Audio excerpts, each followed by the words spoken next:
ከሰሞኑ ኢትዮጵያና ኤርትራ ወደ ጦርነት ሊያመሩ ይችላሉ የሚሉ መላምቶች በተለያዩ አካላት እየተሰጡ ይገኛሉ። በዶክተር ደብረጽዮን ገብረ ሚካኤል የሚመራው ህወሓት ምክትል ሊቀመንበር አቶ አማኑኤል አሰፋ እንዲሁም የኢትዮጵያ አየር ኃይል ዋና አዛዥ የነበሩት ሜጀር ጀነራል አበበ ተክለሃይማኖትን ጨምሮ የተለያዩ አካላት ስጋታቸውን ገልጸዋል። የተለያዩ ትንታኔዎችንም ሲሰጡባቸው ከርመዋል። ሚዲያችንም ይህንኑም በተመለከተ ሰፋ ያለ ጥንክር አዘጋጅቷል። ታተርፉበታላችሁ። አብራችሁን ቆዩ። ጠቅላይ ሚኒስትር ዶክተር አብይ አህመድ የመጀመሪያውን መደመር መጽሐፍ ባስመረቁ ዕለት ስለ ሰላም በብዙ ተናግሮ ነበር። በዚህ ዕለት ከተናገሩት መካከል ደግሞ ሰላም የምንለው ጦርነትን ስለምንፈራ ሳይሆን ሰላምን አብዝተን ስለምንወድ ነው። ጦርነት ጥፋት ነው። በኢትዮጵያ ውስጥ ተነሱ እንዋጋ ካለም በኋላ የሞቱንና የቆሰለውን የመናገር ልምድ ስለሌለን እንጂ ከወንድም የኤርትራ ህዝብ ጋር ተጣልተን ያጠፋነው ህይወት ራሱ ከፍተኛ ቁስል ነው። ተጨማሪ ቁስልና ጉዳት ሳይሆን ተጨማሪ ሐሳብ ነው የሚያስፈልገን የሚል መልእክትም የያዘ ሐሳብ ይገኝበት ነበር። ኤርትራና ኢትዮጵያ ከ1990 እስከ 1992 ዓ.ም ባደረጉት ከባድ ጦርነት በይፋዊ መረጃዎች መሰረት 100,000 ሰዎች ከሁለቱም ወገን ማለቃቸው ይነገራል። በጊዜው ሁለቱ በድህነት የሚታወቁ ሀገሮች ቢሆኑም ለዚህ ጦርነት ግን ኢትዮጵያ ወታደራዊ ወጪዋን በዓመት ወደ $480 ሚሊዮን ስታሳድግ፣ ኤርትራ ደግሞ ወታደራዊ በጀቷን ወደ $306 ሚሊዮን አድርሰው እንደነበር የለንደኑ ስትራቴጂክ ጥናት ተቋም መረጃ አመላክቷል። በዚያ ከፍተኛ ሰብአዊና ቁሳዊ ውድመት ባደረሰ ጦርነት ሰፊ ተሳትፎ የነበራቸው ሁለቱ ሀገሮች ለ20 ዓመታት በጦርነት ስጋት ተፋጦ የዘለቁበትን እውነት ያጠኑት ሌተናል ጀነራል ዮሐንስ ገብረ መስቀል በቅርቡ ባሳተሙት አዙሪት ኢትዮጵያና ጦርነት ፍቺ የሚያስፈልጋቸው ጋብቻ በተባለው መጽሐፋቸው ከአልጀርስ ስምምነት መፈረም በኋላ አገሮቹ በድንበራቸው የቀጠለውን ችግር ገምግመውበታል። ጦርነቱ ሲጀመር ኤርትራ ወደ 70,000 ኢትዮጵያውያንን ስታባረር ኢትዮጵያም በብዙ ሺህ የሚቆጠሩ ኤርትራውያንን አባራለች ይላሉ። ትግራይ ክልል ከኤርትራ ጋር በሚዋሰንባቸውና ጦርነት በተካሄደባቸው ቀጠናዎች ወደ 1.5 ሚሊዮን ዜጎች ከመደበኛ ህይወታቸው ተፈናቅለው እንደነበረም ይጠቅሳሉ። አፋር ክልል ከኤርትራ ጋር በሚዋሰንባቸው አካባቢዎች ደግሞ ወደ 300,000 ሰዎች ከመደበኛ ህይወታቸው ውጭ ሆነው ተፈናቅለው ለመኖር ተገዶ እንደነበር ይተርካሉ። በኤርትራ ወገን ጥናት ቢደረግ በግጭት ቀጠና ያሉ በርካታ ዜጎች ህይወት መቃወሱ የሚጠበቅ መሆኑን በመጠቆም ሁለቱ ሀገሮች በ2 ዓመታት ውጊያና በ20 ዓመታት ፍጥጫ ውስጥ ሲያሳልፉ ካተረፉት ይልቅ ያጡት እጅግ ብዙ መሆኑን በሰፊው አብራርተዋል። ጠቅላይ ሚኒስትር ዶክተር አብይ ሲመጡ ይህ መቆም አለበት በሚል የሰላም ጥረት መጀመራቸውን በርካቶች ያወሳሉ። በወቅቱ ኢትዮጵያ ከኤርትራ ጋር ለ20 ዓመታት የዘለቀውን ግጭት በማስቆም ሰላም የሰፈነበት አጋጣሚ ተፈጥሮ ነበር። ይህ ደግሞ ጠቅላይ ሚኒስትሩን በዓለም አቀፍ ደረጃ የሰላም ጀግና ከማሰኘት እንዲሁም ከሁለቱ ሀገሮች ህዝቦች መደሰት ባለፈ በመላው አፍሪካ ቀንድም ትልቅ ተስፋን የፈጠረ አዲስ ክስተት ሆኖ ነበር። በጥቂት ዓመታት ልዩነት ግን ይህ ሁሉ ተስፋ ተመልሶ ጠወለገ። የትግራይ ጦርነት አድማሱን አስፍቶ የሰሜን ኢትዮጵያ አካባቢዎችን ናጠ። ኤርትራ በዚህ ጦርነት ውስጥ ተሳታፊ ሆና ተከሰተች። በሂደት ጦርነቱን ለመቋጨት የሰላም ስምምነትን በደቡብ አፍሪካ ፕሪቶሪያ ቢፈራረምም ነገር ግን ስምምነቱም ቢሆን ሌላ መልክ ያለው ውጥረትና የኃይል አሰላለፍ መፍጠሩ ነው የሚነገረው። አሁን ኤርትራና ኢትዮጵያ ወደ ቀደመው በውጥረት ወደ ተሞላ ግንኙነት ተመልሶ የገቡ ይመስላል። በአጭር ዓመታት የተፈጠረው ይህንን የሁለቱ ሀገሮች እርቅና ፍጥጫ መፈራረቅ ኢትዮጵያና ጎረቤቶቿ የትብብርና የውዝግብ አዙሪት በሚለው መጽሐፋቸው የፖለቲካ ምሁሩ ዶክተር በለጠ ትኩረት በሚስብ መንገድ ገልጸውታል። የኤርትራና የኢትዮጵያ የቅርብ ጊዜውን እርቅ ከሁለት ሀገሮች ፍላጎት ይልቅ በውጭ ኃይልና ግፊትና ተጽዕኖ የመጣ ለውጥ እንደሆነ ያስረዳሉ። ከስምምነት ወዲያ ያለው የሁለትዮሽ ግንኙነት በሚጠበቀው መንገድ አለመስተናገዱ አያከራክርም። በአስመራና በሪያድ ስምምነቶች መሰረት የጋራ ኮሚሽኖች ሊቋቋሙ አልቻሉም። ተስፋ የተጣለባቸው የኢኮኖሚና የፖለቲካ መስተጋብሮች በአግባቡ አልተተገበሩም። አጨቃጫቂው የድንበር ጉዳይ እልባት አልተበጀለትም። የዲፕሎማሲ ግንኙነትም በታለመለት መስመር አልሄደም። እስከ ትግራይ ጦርነት መጀመሪያ ምንም እንኳን ኤምባሲዎች ቢከፈቱም ሆነ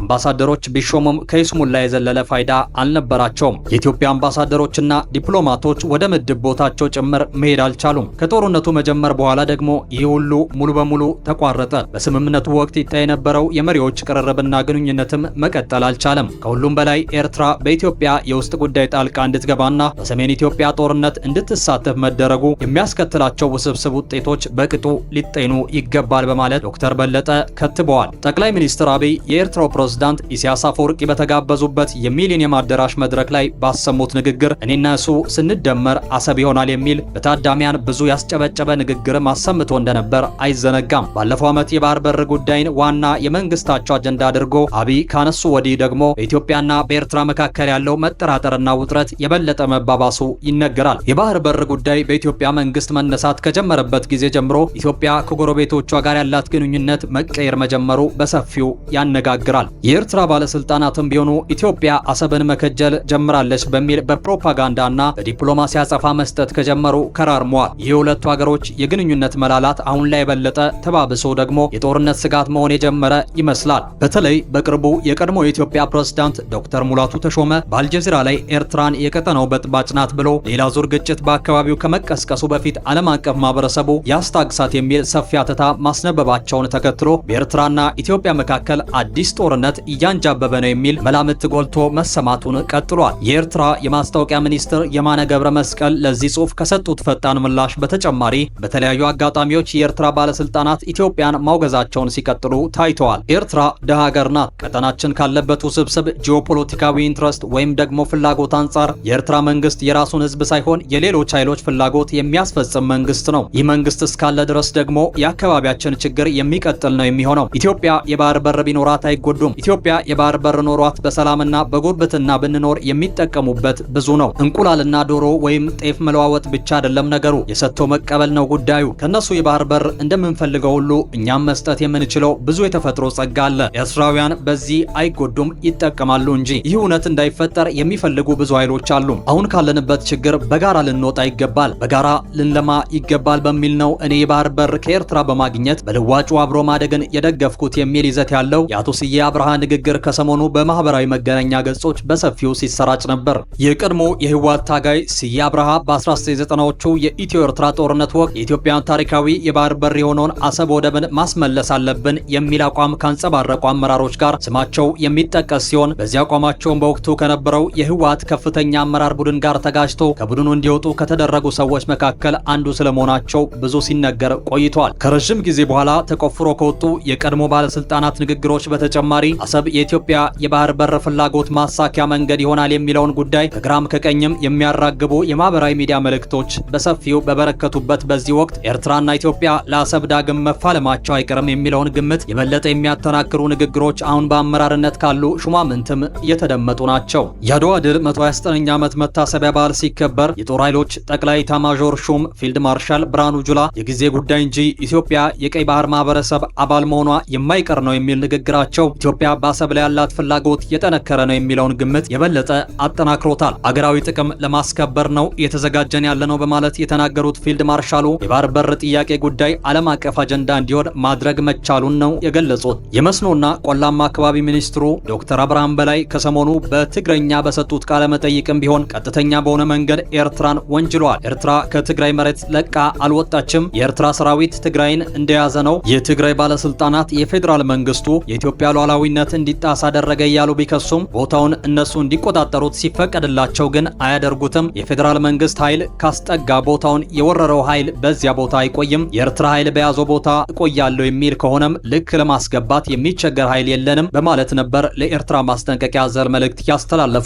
ፕሬዝዳንት ታዬ አጽቀሥላሴ በአድዋ ባለመታሰቢያ መድረክ ላይ ባሰሙት ንግግር ደግሞ የሀገራችንን መሻትና ፍላጎት የሚመጥን ተለዋዋጭ የሆነውን ስትራቴጂካዊ፣ ጂኦፖለቲካዊና ጂኦስትራቴጂካዊ ሁኔታዎችን ግምት ውስጥ ያስገባ ጠንካራ መከላከያ መገንባታችሁን አጠናክራችሁ ቀጥሉ በማለት አጠገባቸው ለነበረው የመከላከያ አመራሮች መልእክት ማስተላለፋቸውን ቢሆን አንድ ነገር እየተደገሰ ነው የሚሉ አስተያየት ሰጪዎች እንዲበራከቱ ነው ያደረገው። የኢትዮጵያ መንግስት ከቅርብ ጊዜ ወዲህ በከፍተኛ ባለስልጣናት ደረጃ ኤርትራ የቀጠናው ጠባጫሪ ናት ሲል መክሰሱ ተደጋግሟል። ኤርትራ በኢትዮጵያ የውስጥ ጉዳይ ጣልቃ መግባቷን በመቀጠል አማጽያንን ትደግፋለች፣ እንዲሁም ግንባር ለመፍጠር ትሞክራለች በማለት በመንግስት በኩል በተደጋጋሚ የተስተጋባ ነው። ኢትዮጵያ የባህር በር ጉዳይን ማንሳት ከጀመረች ወዲህ የበለጠ የተጋጋለው የሁለቱ ሀገሮች ግንኙነት አሁን ደግሞ ወደ ዳግም ጦርነት ሊገቡ ነው የሚል ግምቶች ማሰጠት ጀምሯል። የኤርትራና የኢትዮጵያ እንደገና ወደ ጦርነት መግባት በዋናነት አሰብ ወደብን ያማከለ ሊሆን ይችላል የሚል ግምት እንዲፈጠር አድርጓል። ኤርትራና ኢትዮጵያ እንደ ባድሜ ባሉ መሬቶች ይገባኛል ያደረጉት የቀድሞ ጦርነት ቁስል ዛሬ ድረስ ያልሻረና ቁስሉም ያልተፈወሰ መሆኑ ይነገራል። ይህ ሁኔታ ጨርሶ መፍትሄ ሳያገኝ ወደ እንደገና ጦርነት በአሰብ ጉዳይ ከተገባ ሊከሰት የሚችለው ቀውስና አደጋ ደግሞ በርካቶችን እያሰጋ ነው። ሰላም